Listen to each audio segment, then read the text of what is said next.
کہ یسوع وہ طبیب ہے جو ہر مرض کا علاج کرتا ہے. دنیا میں کوئی ایسا ڈاکٹر نہیں ہے جو ہر مرض کا علاج کر سکتا ہے. اور پھر دنیا کے جو ڈاکٹر ہیں وہ بغیر پیسے کے علاج نہیں کرتے.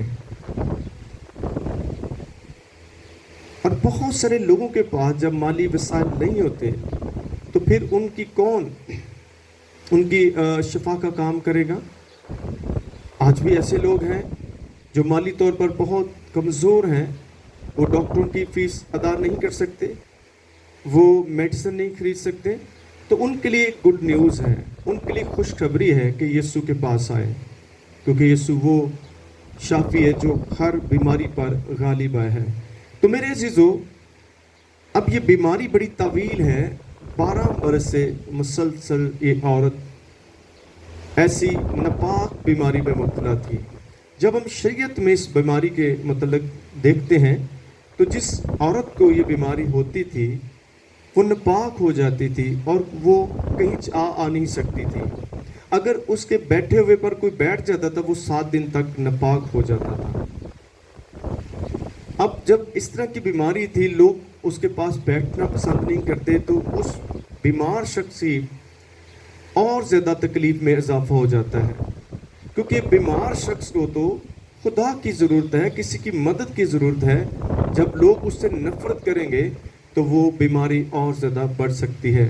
وہ شخص ذہنی مریض بن سکتا ہے کیونکہ اس کے اپنے اس کے پاس نہیں آتے. تو اسی طرح اس عورت کے ساتھ بھی تھا. اور یہ مختلف جو طبیب تھے, جو ڈاکٹر تھے, ان کے پاس بھی گئی ہیں. اور ہم دیکھتے ہیں کہ کئی طبیبوں سے بڑی تکلیف اٹھا چکی تھی اور اپنا سارا مال خرچ کر کے بھی اسے کچھ فائدہ نہ ہوا, بلکہ اس کی بیماری میں اضافہ ہوا. آج بھی ایسا ہو رہا ہے کہ بیماریوں میں اضافہ ہو رہا ہے, کم نہیں ہو رہی. ایک سے دوسری بیماری بھی جو انسانوں کو لگ رہی ہے. تو میرے عزیزوں, پھر ہم کیا کریں, کس کے پاس جائیں؟ تو اس کا حل موجود ہے. جس طرح سے اس عورت نے, جب یہ ہر طرف سے اس کو مایوسی ہوئی ہے, کہیں بھی اسے مدد نہیں مل رہی, لیکن اس نے امید کو نہیں چھوڑا. آج لوگ جو ہیں شفا کی امید کو چھوڑ دیتے ہیں کہ اب کچھ بھی نہیں ہونے والا. آپ کو آخری دم تک امید کو نہیں چھوڑنا. کسی وقت بھی آپ کی زندگی میں معجزہ ہو سکتا ہے. اور ایمان, کیونکہ جب اتنی لمبی طویل بیماری ہو, ایمان کم ہو جاتا ہے. لیکن ہم دیکھتے ہیں کہ اس کے 12 سال سے خون ہے, اور خون جو ہے اگر تھوڑا وقت ہی انسان کے باڈی سے نکل جائے تو وہ اس کی ڈیتھ ہو سکتی ہے. اگر یہ 12 سال میں نہیں مری تو آج چھوٹی چھوٹی بیماریوں سے آپ کو کچھ بھی نہیں ہونے والا, کیونکہ آپ کا خدا جو ہے وہ ہر مرض کا علاج کر. لیکن آپ کو خدا کے پاس آنا ہے. لوگ بیماریوں میں خدا کے پاس نہیں آتے, ادھر ادھر بھاگتے رہتے ہیں اور بیماریوں میں اضافہ کر رہے ہوتے ہیں. علاج کرانا بری بات نہیں ہے. آپ بیماری کی حالت میں اور جگہ بھی تو جاتے رہتے ہیں, اپنی جاب پر چلے جاتے ہیں, بازار جاتے ہیں, لیکن خدا کے پاس آنے کی وجہ ہم کہتے ہیں میں آ نہیں سکتا. تو پھر کیسے آپ ٹھیک ہوں گے؟ دکھ میں, مصیبت میں, بیماری میں تو آپ کو خدا کی ضرورت ہے. خدا نے کیا کہا, اور مصیبت کے وقت مجھ سے فریاد کر, میں تمہیں چھڑاؤں گا, تم میری کیا کرو گے؟ تمجید کرو گے. اگر آپ خدا کے پاس نہیں آئیں گے, اس کی اب یہ لوگوں کا مائنڈ سیٹ ہے کہ شفا ملے گی تو پھر خدا کے پاس جائیں گے. آپ کو شفا ملے یا نہ ملے, آپ خدا کا پلڑا نہ چھوڑیں.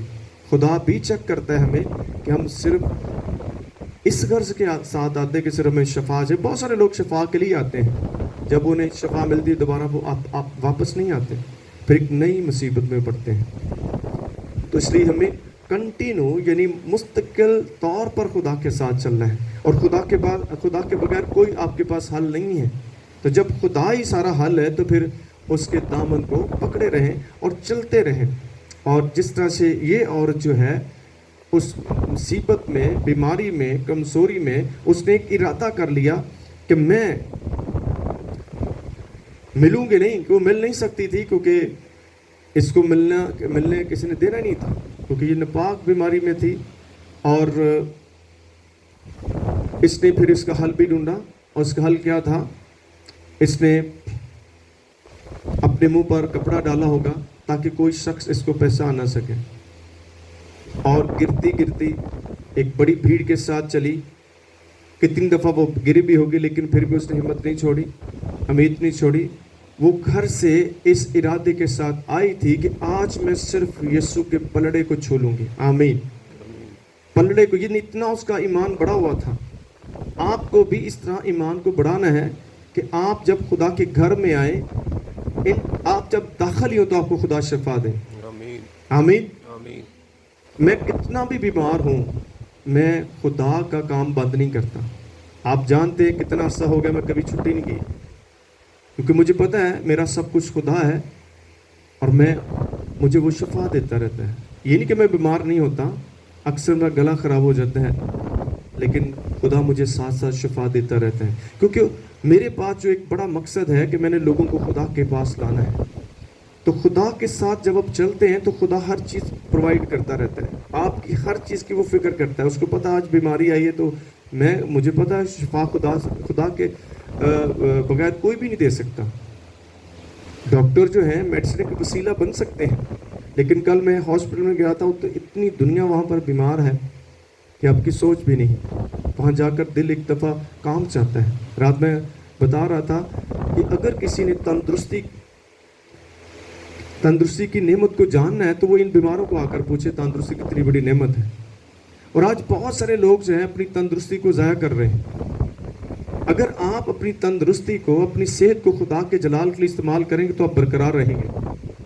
آپ اس بدن کو آپ بدی کا بدن نہ بنائیں، اس کو خدا کا بدن بنائیں، تو پھر ہر چیز آپ کی فیور میں جائے گی، بیماریاں جائیں گی یسوع مسیح کے نام سے.